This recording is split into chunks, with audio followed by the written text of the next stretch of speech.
You can get a bike from a docking station like this, and there are over 465 stations in Toronto. Most are located in the south, near the waterfront, but in general, it's really easy to find a station anywhere. You can buy a pass or a single trip at the machine at the docking stations, or you can also buy it from your phone. It costs $3.25 for 30 minutes. And what you need to do is to download an app called the Cycle Finder. You can input your location to find a docking station, and it will tell you how many bikes are available to rent, and also how many docks are available to return your bike to. And you'll need this later when you return the bike. You can also click on this button here to get a list of all the docking stations for you to choose from. And once you select the station, let's say Dufferin Station, you can just click on it and then go to unlock your bike. If you're not subscribed to any plan, you have to buy a new plan or a pass.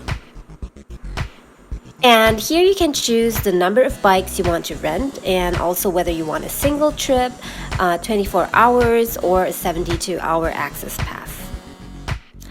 If you then go to next, it will tell you your total and also ask you to complete your payment info.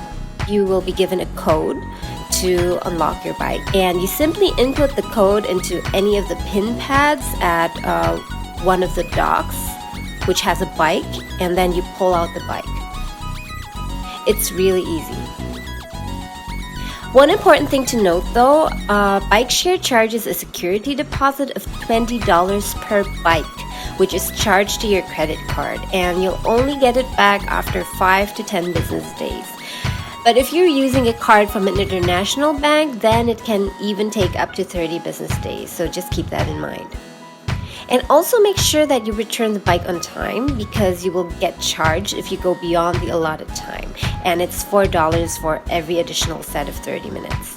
It's also very easy to return. You can return the bike at any docking station with an available dock. I wasn't ready to buy my own bike yet, so I found the experience quite great. But the next time I would perhaps buy a day pass, as it was really difficult to stay within 30 minutes, and it's much more worth it to get the day pass. If you enjoyed this video, please give it a thumbs up. Don't forget to subscribe and also hit the little alarm bell to get notified of any new videos. Happy biking!